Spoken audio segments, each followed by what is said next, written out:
ये नाचना कोई अंग्रेजों की परंपरा नहीं है।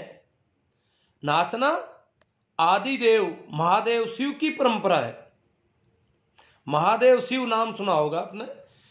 यहाँ इस देश की बहुत बड़ी आबादी शैव परंपरा से जुड़ी है। शैव यानी शिव के उपासक। इस देश में ज्यादातर लोग शिव के उपासक रहे सदियों सदियों से। तो हम शिव के उपासक हैं। एक देखे तो हम शिव को मानने वाले लोग हैं। शिव का एक नाम है नटराज। नटराज यानी नृत्य का देवता। शिव जो है नृत्य का राजा था। शिव डमरू से नाचते थे। कहते हैं शिव तो ऐसा नाचते थे कि जो कैलाश पर्वत है वो डगमगा जाता था। इस प्रकार का तांडव नृत्य शिव करते थे। तो उनकी मस्ती थी, इसलिए भोला शिव कहते हैं इसको। मस्त महादेव कहते हैं। भोला भोला शंकर भी कहते हैं। भोला आदमी है तो भोलापन भी आता है। और भोलापन आदमी के लिए जीवन में भोलापन रौनक है आदमी की। भोलापन जो है आदमी के लिए प्रसाद है, जीवन है भोलापन। ये होशियारी ये तो मौत है। ये जो चालबाजियां हैं ये तो मरने के मार्ग हैं सारे। ये तो जीते जी मर जाना है। तो हम शिव की परंपरा के लोग हैं। मैं शिव और थोड़ा उस पर जाता हूं। शैव और वैष्णव दो तरह की परंपराएं हमारे देश में रही है। वैष्णव परंपरा शैव परंपरा से अलग है। शैव परंपरा यही मस्ती की मार्ग आम आदमी का मामला था। वैष्णव परंपरा के लोग शास्त्र यज्ञ हवन उस दिशा में चलते थे। ये दो परंपराएं।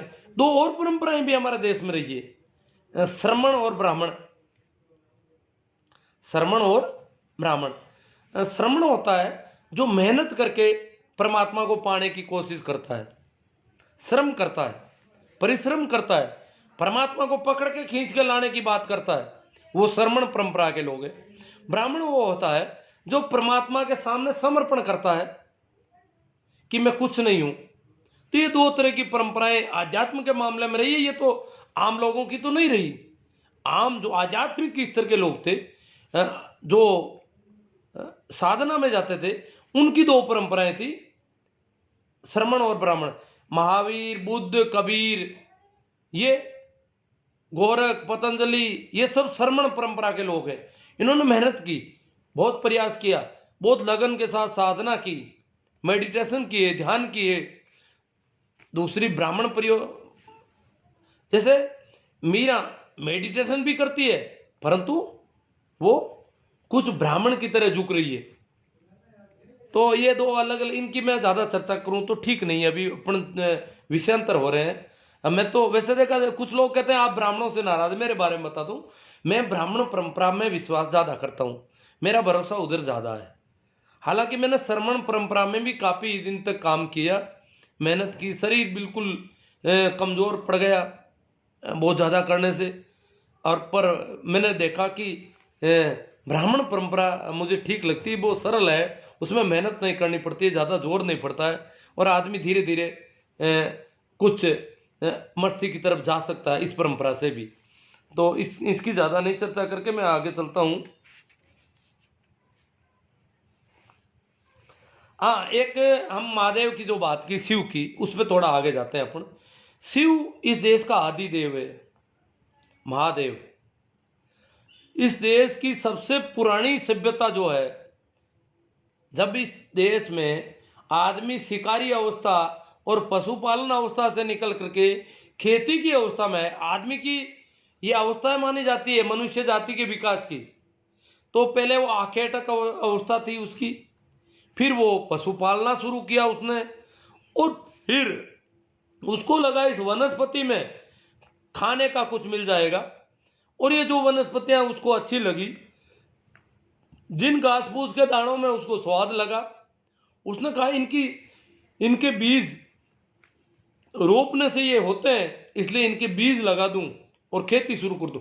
तो भारत के लोगों ने सबसे पहले खेती सिंधु घाटी सभ्यता, सिंधु और इसकी सहायक नदियों के आसपास आदमी बसकर रहा।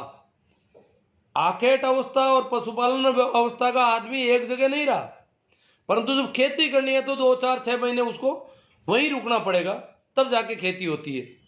बाकी तो गुम्मकड़ जीवन था उससे पहले। तो सभ्यता का विकास सबसे पहले इस देश में सिंधु और उसकी सहायक नदियों के आसपास, उसका फैलाव काफी कई जगह 500 किलोमीटर तक है। तो इस इलाके में सभ्यता के अवशेष मिलते हैं, सबसे पुरानी सभ्यता के। तो उसमें जो लोग हैं उनके जो हम देखते हैं उसमें जो भी अभी तक मिले हैं हमें, उनमें शिव की प्रतिमा मिली है। सिक्कों पर शिव का मिला है। ऐसा लगता है कि वो शिव के पुजारी थे, शिव के उपासक थे, जो भी उनके बारे में खोज चल रही है।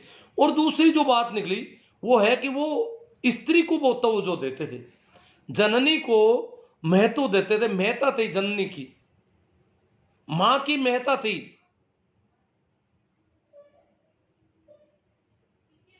मात्र सत्तात्मक परिवार बताए जाते हैं इसके सिंधु घाटी सभ्यता के।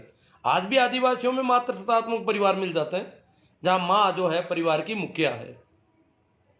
तो नारी का जो महत्व था, महादेव जो है, शिव महादेव की जो कहानियां सुनते हैं उसमें लगता है कि उन्होंने पार्वती को बहुत महत्व दिया। जननी की महत्ता को शिव ने स्वीकार किया। तो शिव को जो मानने वाले लोग थे इस देश में, उनके बारे में बता दूं, वो लोग हैं जो विधवा विवाह भी कर लेते थे। इस देश में विधवा विवाह को खराब माना गया है। शादी करता है स्त्री और पुरुष, अगर उनमें से कोई एक मर जाता है, पुरुष मर जाता है, तो फिर स्त्री शादी नहीं कर सकती। स्त्री मर जाती है तो पुरुष शादी कर सकता है। स्त्री जिंदा रहती है तो भी पुरुष तो शादी कर सकता है दूसरी। ये यहाँ की परंपरा थी। इसका मतलब स्त्री के साथ यहाँ भेदभाव है, स्त्री के साथ बहुत अलग तरह का व्यवहार है। विधवा स्त्री शादी नहीं कर सकती, ये परंपरा यहाँ आज भी कुछ समाजों में, कुछ जातियों में ऐसा है। परंतु जो आम जनता है इस देश की, उनमें ऐसा रिवाज कभी नहीं था। जो शैव परंपरा के लोग हैं, शैव परंपरा के समाज हैं, जातियां हैं, वर्ग हैं, उन वर्गों में, किसानों में, पशुपालकों में, मजदूरों में, इनमें विधवा विवाह की कभी कोई ऐतराज नहीं था। सदैव से विधवा विवाह, हाँ, थोड़ा मुख्य धारा का समाज विधवा को अलग दृष्टि से देखता था, उसका प्रभाव तो था, सभी में था। यहां तक कि विधवा की शादी भी रात के अंधेरे में उसको भेजते थे, लोगों को बताते नहीं थे आस पड़ोस में। उसमें गुड़ नहीं बांट सकते थे, उसमें कोई उत्सव की तरह नहीं कर सकते थे। रात के अंधेरे में उनको बुलाते, चुपके से अंधेरे में भेज देते थे विधवा को। और फिर बाद में डिक्लेयर होती कि अमुक विधवा जो लड़की थी, वो स्त्री थी, उसका दूसरे गांव में लोग लेके चले गए। नाता लेने की बात थी, वो नाता प्रथा कहते थे। ये प्रथा छोटी जातियों में, जो शिव की परंपरा के लोग थे, उनमें थी। तो वो रात के अंधेरे में क्यों करते थे? कि बड़े लोगों की दृष्टि में वो ठीक नहीं था, इसलिए शायद दिन में वो करने भी नहीं देते थे, इस वजह से करते थे, पर करते थे। ये परंपरा पुरानी से पुरानी इन लोगों में थी, खेती करने वाले लोगों में, पशुपालकों में, इनमें थी।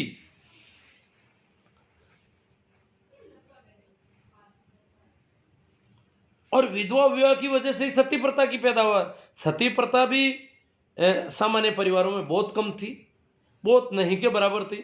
सती प्रथा भी उन लोगों में। तो ये क्या है? ये मात्र सत्तात्मक परिवारों के खिलाफ सिंधु घाटी सभ्यता के बाद यहां पर कहते हैं आर्यों का आगमन हुआ। इतिहास के तथ्य ये कहते हैं कि आर्य बाहर से आए। उसमें कुछ लोग ईरान से बताते हैं, कुछ जर्मनी से बताते हैं, कुछ मध्य एशिया से बताते हैं। परंतु जो भी है, क्योंकि आर्यों के आने से पहले के जितने भी यहाँ पर ऐतिहासिक प्रमाण है, उनमें वो रिवाज एक भी नहीं है जो आर्यों के आने के बाद यहाँ हुए।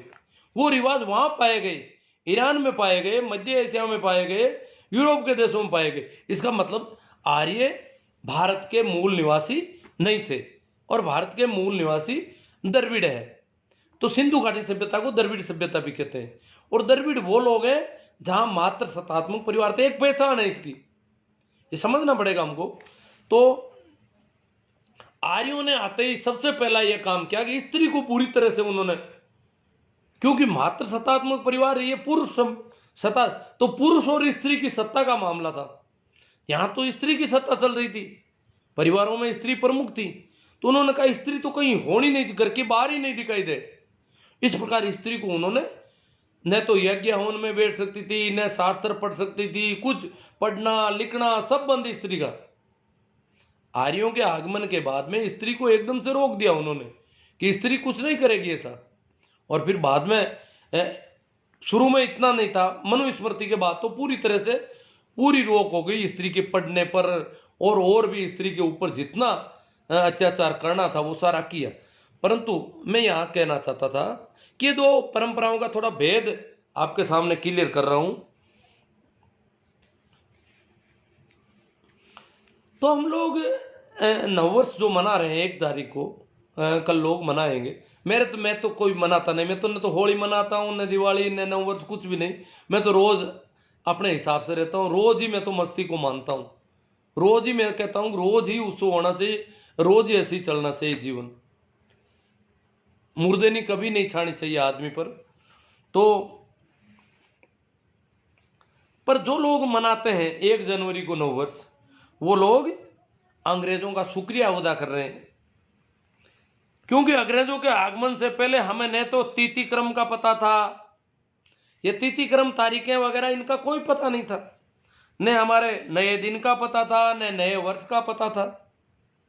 अंग्रेज आने के बाद ही पता चला हमको, क्योंकि हम पढ़े लिखे भी नहीं थे, गिनती भी नहीं आती थी, कब होली है, कब दिवाली है, कब क्या वार है, क्या दिन है, वो सब हम पूछ पूछ के काम चलाते थे।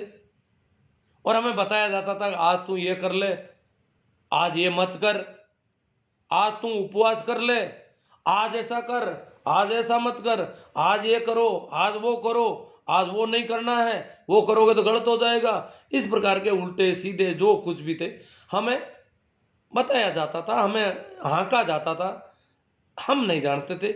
हमारे लिए हमारी जानकारी बढ़ी अंग्रेजों के आने के बाद, उससे पहले हमारी कोई जानकारी नहीं थी। इसलिए लोग इस नववर्ष को एक शुक्रिया के रूप में मानते हैं कि ये ठीक है, ये भी वर्ष है जिसका हमें पता चला। बाकी तो वर्ष का पता ही नहीं चलता, तारीखों का भी पता नहीं चलता कब क्या है। आजकल तो पता चल रहा है, कई कैलेंडर आ गए। पहले न तो हमारे घरों में कई कैलेंडर थे, न और था। जब भी ज्यादा जरूरत पड़ती थी तो पूछने जाते थे। अन्यथा जब हमारे यहाँ पर कोई आटा लून लेने के लिए आता भगवान के लिए मंदिरों का आदमी, तो वो बता के जाता था कि आज ये है भैया, वो कह करके जाता था, या लोग उनसे पूछ लेते थे।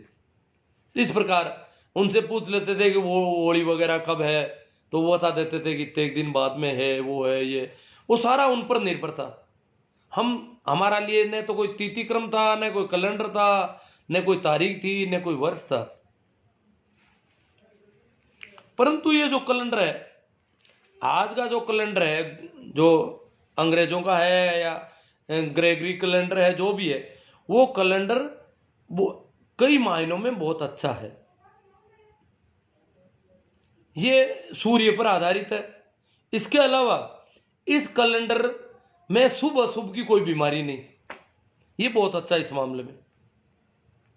मतलब क्या है कि मैं पशु रखता था, बैलों को रखते थे, तो अब हमको जाना है, जैसे नागौर का मेला तो हमारे पड़ोस में था, रोज बसें आती थी गाँव, तो पता चल जाता है कि व्यापारी आ गए हैं खूब और अच्छी बिक्री हो रही है, फिर भी जा नहीं पाते थे। पूछते तो कहता आज तो चौथ है इसलिए नहीं जा पाओगे, तो 1-2 दिन वो लेट हो जाता था। इधर टिपड़ा निकलवा के पूछना पड़ता था कि कब जाए तो बिक्री ठीक हो सकती है, तो इस चक्कर में हमारे बीमारी हो जाती। बड़ा यूं रात को निकलना पड़ता था, सुकन अपसुकन की बीमारियां थी, 1000 तरह की बातें थी। तो चौथ को चौपाया, अब जानवर भैंस खरीद ली, पर लोग कहते हैं चौथ को तो इसको घर पे नहीं ले जाना, जबकि 4 तारीख को भैंस ले जा सकता हूं मैं। मैंने कई बार पूछा, मैंने कहा भैंस खरीदी पर 4 तारीख को तो भैंस कैसे ले जाओगे आप? कि 4 तारीख में तो कोई दिक्कत नहीं। इसका मतलब ये 4 तारीख ठीक है। ये जो अंग्रेजी कैलेंडर की तारीखें हैं, इनमें कोई रुकावट नहीं है, कहीं पर भी शुभ अशुभ की बीमारी नहीं है पूरी की पूरी। इसलिए ये हमारे लिए बहुत अच्छा कैलेंडर है। इसमें कभी कोई उपवास नहीं करना पड़ता, कभी भूखे रहने की जरूरत नहीं। इसमें चाहे रोज त्योहार मनाओ, कोई दिक्कत नहीं। 1 तारीख क्या, मैं तो कहता हूं 30वीं तारीख मनाते रहो। ये कैलेंडर बहुत अच्छा है। इस कैलेंडर में हमारे लिए कोई रुकावट नहीं है। किसी को सीख देनी है, ससुराल जाना है, पियर जाना है, कहीं भी जाना आना, बस इस कैलेंडर में कभी करो, कोई दिक्कत नहीं। यहाँ तो ये देखो कुछ वारों की बीमारियां भी है, मैं देख रहा हूँ बुधवार को बसें खाली चलती है। अब ये फालतू रेवेन्यू का नुकसान हो रहा है कितना कुछ। अब मंगलवार को ज्यादा भीड़ कर देते हैं गाड़ियों में, बड़ी परेशानी है। रेल के टिकट मंगलवार को बड़े मुश्किल से मिलते हैं। जो गाड़ी मंगलवार को जहां से गुजरती है वहां से सवारियां नहीं चढ़ती है। रेलगाड़ियां तो 4-4 दिन तक चलती रहती है, तो जहां जहां बीच में बुधवार आ जाता है वहां सवारियां नहीं चढ़ रही है। उतरती जरूर है, चढ़ती बहुत कम है। तो ये जो बीमारियां हैं ये इस कैलेंडर में नहीं है, तो इसलिए ये कैलेंडर बहुत अच्छा है कई मायनों में। सूर्य पर आधारित तो है ही, इसकी तारीखों की गिनती कम ज्यादा होने की बीमारी भी सूर्य पर आधारित है, इसलिए वो कोई दिक्कत नहीं है, फिक्स तारीखें कर रखी है। इसको पूरी तरह से सूर्य पर आधारित करने के लिए 4 साल में एक दिन बढ़ाते हैं, फिर 400 साल में एक दिन वापस घटा लेते हैं। इस प्रकार इसको बैलेंस किया जाता है ताकि एक भी तारीख का कोई अंतर नहीं पड़े मौसम में। तो इन चरमपंथी धर्मांध लोगों ने के प्रभाव में इस देश में देखो, ये जो चरमपंथी धर्मांध लोग हैं इन्होंने इस देश में बुद्ध को, महावीर को, कबीर को, सबको सताया। इनके प्रभाव में हो सकता है मैं भी, आम आदमी भी मीरा के पीछे पत्थर फेंकने लग गए हो या कबीर के पीछे पत्थर फेंकने लग गए होंगे, परंतु वो उन्हीं के प्रभाव में, क्योंकि जितने भी संत हुए वो पाखंड और अंधविश्वास के खिलाफ थे। जो इनके व्यापार थे धर्म के नाम पर, जो बिजनेस थे उनके खिलाफ थे, और इसलिए ये उनके खिलाफ थे कि हमारी परंपराओं को आप खराब कर रहे हो। ये साधु संतों के विरोध में ये तबका सदैव रहा है जो धर्म के नाम पर बिजनेस करता है, वो चाहे हिंदुओं का हो, मुसलमानों का हो, यहूदियों का हो, जहां भी। जीसस को सूली चढ़ा दी, मुसलमानों में मंसूर को सूली चढ़ा दी, क्योंकि जो सीधी साफ बात करता है वो तथाकथित धर्म के नाम पर धंधे करने वालों के धंधे पर चोट करता है सीधी, और धंधे पर चोट होती है तो वो तो अपने आप होंगे ही। इस प्रकार इन लोगों ने सदैव दुर्व्यवहार किया, सत्य के साथ दुर्व्यवहार करने की कोशिश की। इन लोगों को सताने के जितने प्रयास करने थे वो इन्होंने किए, परंतु अब हमारा देश अंतर्राष्ट्रीय भूमि है, अब हमें नाचना चाहिए, नाचना चाहिए, दिल खोल के नाचना चाहिए, जितना नाच सकें। नाचना हमारी परंपरा है, नाचना कोई अंग्रेजों की परंपरा नहीं है, यह आदिदेव शिव की परंपरा है, महादेव की परंपरा है, मीरा की परंपरा है, कबीर की परंपरा है। कुछ लोग कहते थे कबीर नहीं नाचे, कबीर कहते हैं, कबीर नाचने की महिमा कहते हैं। मीरा तो कबीर के भाई गुरु भाई रैदास की शिष्या थी, मीरा ने तो घुंघरू बांध के नाची, तो हमें भी घुंघरू बांध के नाचना चाहिए। नाचना कोई अंग्रेजों की परंपरा नहीं है, यह हमारी आदि परंपरा है। हमारे यहां के लोग नाचते रहे हैं सदैव। कृष्ण ने तो खूब लोगों को नचाया, कृष्ण की बांसुरी पे कितने अधिक लोग नाचे, उन्होंने मस्ती की के रंग में रंग दिया लोगों को। तो नाचना तो हमारे देश की मूल परंपरा है, हमारे परंपरा के मूल बीज है। आज विदेशी लोग इन परंपरा के मूल बीजों को अपना रहे हैं, और हमें लोग कहते हैं नाचो मत, नव वर्ष को नाचो मत।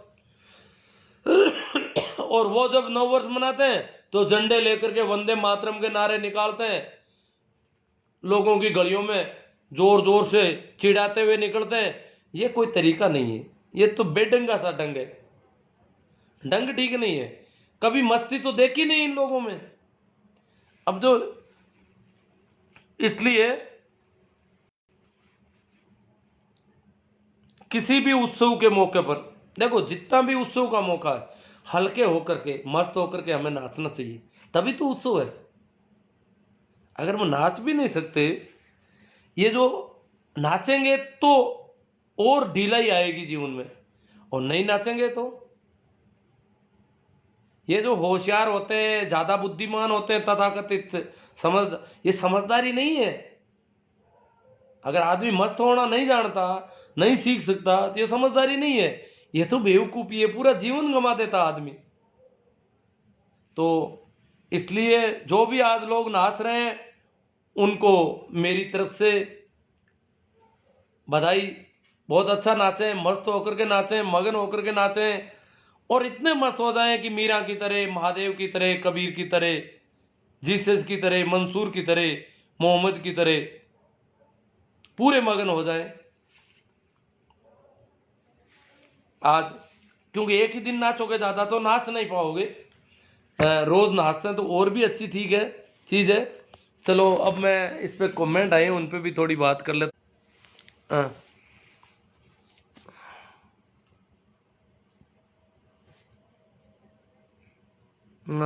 सुनीता जी चौधरी, नाथूराम जी, उमेश जी जाट, PS चौधरी, शिव नारायण, जेठाराम जी बागड़िया, बहुत सारे लोग जुड़ गए हैं। बाबू राम जी, बिल्कुल सही कहा आपने सर। हाँ जो भी है, नव वर्ष की हार्दिक शुभकामनाएं सर। आपका खरा और फ्री सत्संग यूं ही मिलता रहे। जेठाराम जी कहते हैं ये फ्री में सत्संग हो रहा है, यूं ही मिलता रहे। ठीक है, हाँ हो जाता, अपना सत्संग हो जाता थोड़ा बहुत। आपने भी जो बात कही यही सत्संग है। महेंद्र जी चौधरी, धनाराम जी ताड़ा, जेठाराम जी बागड़िया कह रहे हैं मन मस्त हुआ तब क्यों बोले रे, जब साहिब पाए गट भीतर बाहर नैना क्यों खोले। मस्ती जब छा जाती है आदमी पे, देखना ये तो आपके काम नहीं पड़ा होगा, छा जाती है तो मन ही नहीं करता आंखें खोलने का। और मुंह तो क्या खोले आदमी, आंखें भी नहीं खोल पाता तो मुंह तो कैसे खुलता। मैं जब ज्यादा मेडिटेशन के प्रयोग करता था तो मुझे याद है कि बोल ही नहीं पाता था, लगभग कुछ वर्षों तक बोलना बड़ा भारी पड़ जाता था। आजकल तो बोल लेता हूँ आराम से, बकवास भी कर लेता हूँ अब तो। महेंद्र जी चौधरी, जेठाराम जी बागड़िया, मेरा सच्चित आनंद रूप कोई और नहीं जाने रे। हाँ ये उस दोहे को पूरा किया इन्होंने। नेमी जी जयपाल, छैलाराम जी तांडी, हुक्मा राम जी जांगू, जेठाराम जी बागड़िया कह रहे हैं धन्य गुरु जी ऐसा नशा दिन भागी पावे। छैलाराम जी ताड़ी, नव वर्ष की शुभकामनाएं श्रीमान जी, रविराज जी तिरोदा, हाँ सभी शुभकामनाएं दे रहे हैं। राम प्रसाद जी गोदारा,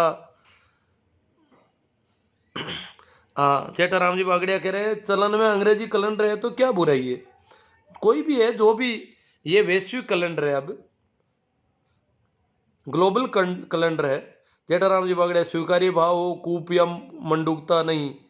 पोकर जी कनिष्क, आपके विचार बहुत सारगर्भित हैं, मैं व्यक्तिगत रूप से आपसे बहुत प्रभावित हूँ। हाँ होना नहीं चाहिए, कह रहे हो तो कोई बात नहीं।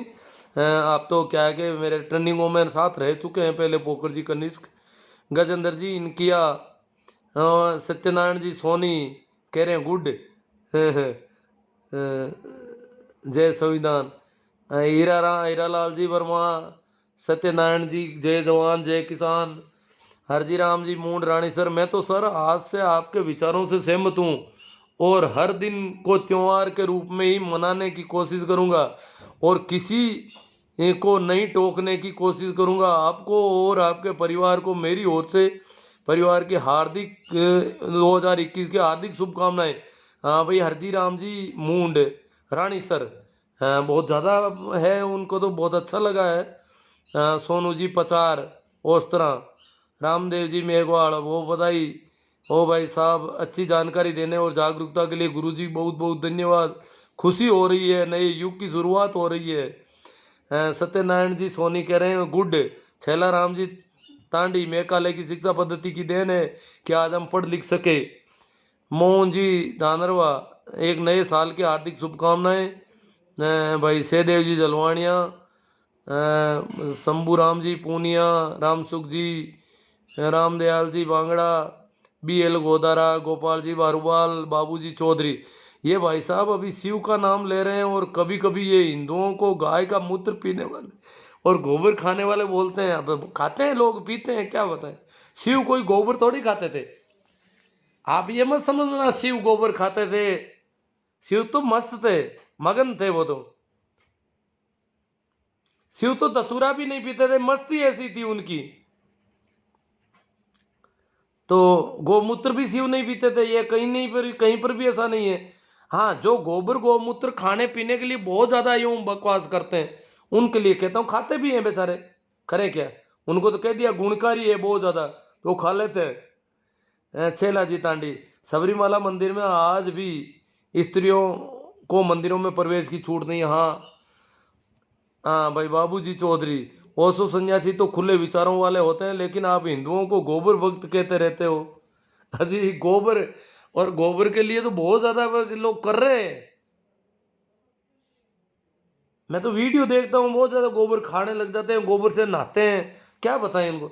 और ये जो क्या साध्वी प्राची क्या है वो सांसद, वो कह रही इस गोबर में, कभी कहती है सोना है, कभी कहती है इससे कैंसर ठीक हो जाता, तो बेचारे लोग आ जाते हैं, देख ले गोबर खा ले कैंसर ठीक हो जाएगा।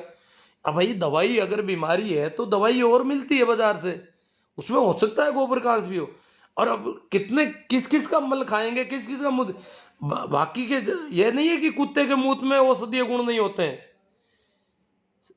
पहले हमें आदमियों की मूत माटी लगा, क्यों दवाइयां थी नहीं। जब हमारे खेत में कोई चोट लग जाती, हंसिया से और से चोट लग जाती, तो हम, हमारे पास कोई दवाई नहीं थी, एक आदमी दौड़ के जाता, पेशाब करता, पेशाब करके वो गीली मिट्टी जो थी वो लगाते थे, उसको मूत माटी बोलते थे हम।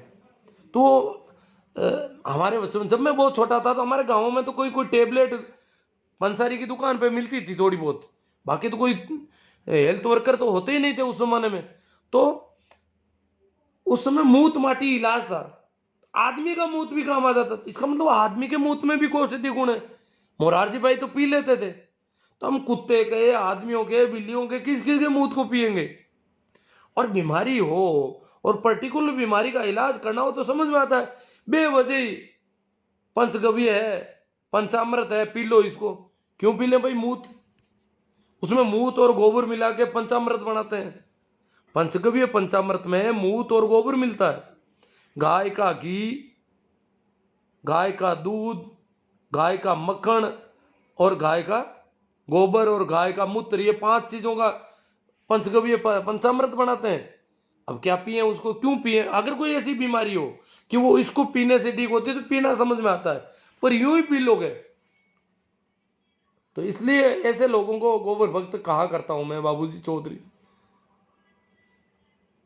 राम प्रकाश जी चौधरी, मोतीराम जी प्रजापत, कैलाश सियाग, मोतीराम जी प्रजापत, नैना राम जी पालड़िया, पीएल मेघवाल, भंवरा राम जी पूनिया, राम प्रताप जी जाट, गजब, इनको गजब लगता है। ठीक है। भाई महेंद्र कुमार जी बाजोली, गजेंद्र जी निकिया, घंटीला सर, राम प्रताप जी जाट, गोपाल जी खा, कहाँ हो गोपाल जी, कोई किसी से बात कर रही है। शिवदत्त जी, सिंबू राम जी, हरसुख राम जी बोड़ा, राम प्रसाद जी गोदारा, दिनेश कुमार जी रेगर, दिनेश कुमार जी, साल 2020 में तमाम साथियों और शुभचिंतकों को बेअंता पार समर्थन मिला, सभी का दिल की गहराइयों से। हाँ ठीक है। हरसुख जी बोला, दिनेश जी, रामेश जी डूडी, विजय जी चौधरी। हाँ, तो ऐसा कोई मुझे नहीं लग रहा है कोई ऐसा कमेंट हो। सोशल मीडिया के माध्यम से पूरे वर्ष आपका मार्गदर्शन मिलता रहा, शिवदत्त जी सिंबुराम जी कह रहे हैं। अमूल्य समय निकालकर आपने मानवता के हित में जीवन जीने के अनेक सूत्र बताए, सभी प्रकार के ज्वलंत मुद्दों पर चर्चा की, सत्य पर बेबाक बात रखी, सभी वीडियो उपयोगी है मेरे लिए, कथनी करने में समानता देखी। नव वर्ष में भी आपका मार्गदर्शन मिलता रहे, ऐसी आशा है। नव वर्ष की हार्दिक शुभकामनाएं। हाँ, तो मेरा यूट्यूब चैनल भी देखते रहना, उसमें और आपको ठीक ठीक जगह पर मिल जाएगी। BL सारन, तो आप क्या शिव जी को मानते हैं? अजी मैं तो सबको मानता हूँ, आपको मानता हूँ सारन साहब, ये कोई बात थोड़ी है। मैं सारन साहब को इनकार नहीं कर सकता। जब सारन साहब को परमात्मा ने यहाँ पर भेजा है तो जरूर परमात्मा ज्यादा जानता होगा, उसने आपको जानबूझ के यहाँ भेजा है। इसका मतलब आप ये मत समझना कि मैं आपको नहीं मानता हूँ, मानता हूँ मैं, क्योंकि आप भी उसी प्रकृति की वजह से है जिस की वजह से मैं हूँ, उसी परमात्मा या प्रकृति, उसी व्यवस्था की वजह से आप है, उसी व्यवस्था की वजह से मैं तो मानता हूं सबको।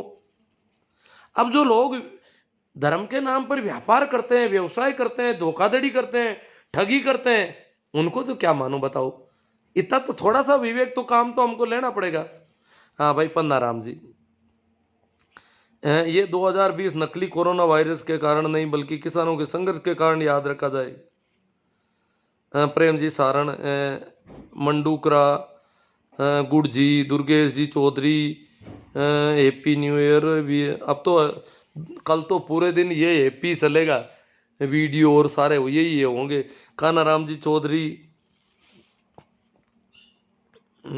Very nice sir Mandukara ji. Hanuman ji Kodecha बाई तू, जय गुरुदेव। कानाराम जी चौधरी, राम स्वरूप जी चौधरी, जेठाराम जी सारण, हनुमान जी, मूला राम जी। सर जी मैं तो अंबेडकर को मानता हूँ। खैर आपकी मौज है, किसी को भी मान लो, मैं तो सभी को मानता हूँ। हनुमान राम जी, हाँ तो राम स्वरूप जी चौधरी, इनकलाब जिंदाबाद।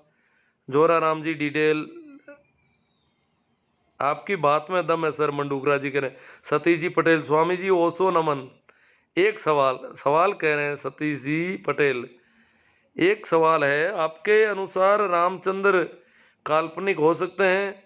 कोई उनका प्रूफ नहीं है, कृष्ण से बाद का राइट है, तो फिर शिव जी को राम से भी पुराने हैं, उनके प्रूफ कहाँ हैं? उन्हें काल्पनिक नहीं मानते? नहीं, मैंने कब रामचंद्र को मैंने काल्पनिक तो नहीं कहा। हाँ, रामचरितमानस में उल्लेख है उनका, हुए कि नहीं हुए इतिहासकार नहीं मानते, इतिहासकार शिव को भी नहीं मानते, परंतु शिव की जो सिक्के मिले हैं सिंधु घाटी सभ्यता में, शिव के कोई प्रूफ मिले हैं ऐसे कि वो शिव के उपासक थे, पशुपतिनाथ के उपासक थे, पशुओं के और प्रकृति के उपासक थे। ऐसी चीजें सिंधु घाटी सभ्यता में, इतिहास का विद्यार्थी रहा हूं और इसलिए मैंने ये चीजें देखी है। तो और शिव के संबंध में ये भी है कि शिव ने जो है ध्यान की विधियां दी, तो इसलिए मैं उनकी बात कर रहा हूं। बाकी जरूरी नहीं है शिव हुए कि नहीं हुए, परंतु उनके जो शिव सूत्र हैं वो महत्वपूर्ण है, उनके नाम से चलते हैं। हो सकता है किसी ने किताब लिख दी हो, जैसे कृष्ण हुए हैं कि नहीं हुए ये बात तथ्यगत रूप से तो कहीं दिखाई नहीं देती,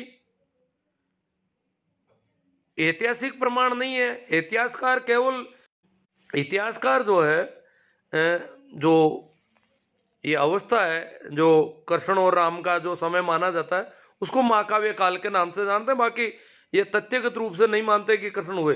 परंतु गीता जैसी जो बात निकली, चाहे वो वेदव्यास से निकली, वो बात तो बहुत महत्वपूर्ण है। रमेश कुमार जी चाइल, आप स्वस्थ रहें और आपके विचार समाज तक पहुंचे, बहुत अच्छा लग रहा है। 2020 में बहुत अच्छे पखंडवाद का खंडन किया आपने, इसके लिए बहुत बहुत धन्यवाद। प्रदीप जी सांसीवाल, एकदम सही बात बोले। Suresh ji Kataria, good evening sir, happy new year. Shankar Lal ji Chauhan, T R Tetrawad, Rajendra ji Sewadia, Mohan ji Danarwa, Baljeet ji Jangi, Suresh ji Kataria, Kalera, ये साल तो बीत गया, सीखते सीखते आगे यूं ही हमें प्रेरित करते रहो, बस यही आशा रखते हैं। हाँ करेंगे, जिंदा रहे तो चलता रहेगा अपना अभियान। तो हरजी राम जी मूंड रानी सर, आपने जो लिखा है ये बहुत अच्छी तरह से हमें समझाया, इसके लिए हम आपके आभारी रहेंगे। मूंड परिवार, रानी सर का मूंड परिवार पूरा ही कहते हैं, हम तो आभारी रहेंगे आपका। मैंने वो लिख भी दिया, वो लेख तो मेरा पहले से चल रहा था, ये इस बार ही ये लाइव वाला शुरू किया मैंने, ज़्यादा लॉकडाउन की वजह से शुरू किया और अब चल रहा है। अर्जुन राम जी मेघवाड़, अरे बहुत ज़्यादा तेज सलाह पेड़ा जी बसवाना, सरुण राम जी चौधरी धन्यवाद। लेकिन ये गोबर भक्त मानने वाले नहीं है सरुण राम जी चौधरी कह रहे हैं क्या, मुझे तो धन्यवाद दे रहे हैं, पर वो जो गोबर खाने लग गए, अब जो गोबर खाने को राजी हो जाते हैं उनको ये बातें कैसे जमेगी बेचारों को। कोई आदमी विचारशील हो तो विचार करेगा, वो गोबर कैसे खा लेगा, वो गोमूत्र कैसे पी लेगा। एक बार मैं एक मंदिर में गया, यूं ही मैं सुबह सुबह चला गया अंदर, तो मंदिर में एक छोटी सी प्याली रखी थी और वही चीजें थी उसमें, पंचामृत। और जो भी आता उसको कहते इसका आचमन करो, थोड़ा सा इसमें से एक छोटा सा चम्मच, बिल्कुल वो चम्मच भर के आप हाथ में लो और यूं मुंह में लो, यूं करो यूं करो। ऐसा कोई रिवाज था, सभी कर रहे थे, करते हैं। तो वो क्या है कि वैसे तो सभी करते हैं, मैं तो जाता तो रहता हूँ, पर भीड़ में जाता हूँ तो क्या है कि मैं मेरा आ जाता हूँ, देख लेता हूँ लोगों को, निकल जाता हूँ। मेरा तो न तो कभी कोई हाथा जोड़ी होती है, न कोई टिक घंटा बजाता हूँ, न कोई घूमता हूँ चारों ओर, ऐसा कुछ करता नहीं। यूं ही देख के उसको और लोगों की दशा देख करके निकल जाता हूँ। वहां संयोग से उस समय मैं अकेला, अकेले पुजारी जी, अकेले मैं। अब पुजारी जी बिल्कुल बिजी नहीं, इजी। और मैं गया तो उन्होंने कहा कि टीका लगाओ चंदन का। मैंने कहा नहीं। तो चलो पंचामृत, उन्होंने अपना चम्मच लेके उन्होंने कहा हाथ करो आगे। मैंने कहा ये क्या है? वो देखे ये क्या आदमी है, मैं पंचामृत मेरे हाथों से दे रहा हूं और ये पूछ रहा है ये क्या है। मैंने कहा क्या है ये? तो बोले पंचामृत है। मैंने कहा ये तो ढका हुआ ही नहीं है, इस पे तो ये पता नहीं कितने दिन हुआ पुराना होगा। ये प्याली जो बड़ी है, ये बिना ढक्कन का कोई भी चीज, खाद्य पदार्थ, पीने का पानी वगैरह नहीं पीना चाहिए जहां तक संभव हो। तो मैं इसको क्यों पीऊं?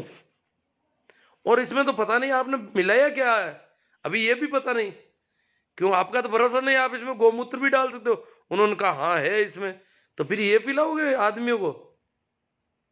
तो उन्होंने बड़ा ही वो नाराज हो गए, अंदर ही अंदर सुलग गए। एक दो और आ गए, फिर वो उनमें लग गए, मैं निकल गया वहां से। इस प्रकार ये मामला होता है इनका। बागरे जी भाटी, मैन सर, धन्यवाद गुरु जी। सिंबू जी, राम राम जी। वक्ता ज्ञानी जगत में कवि पंडित अनंत, सत्य पदार्थ पार की बिरला कोई संत।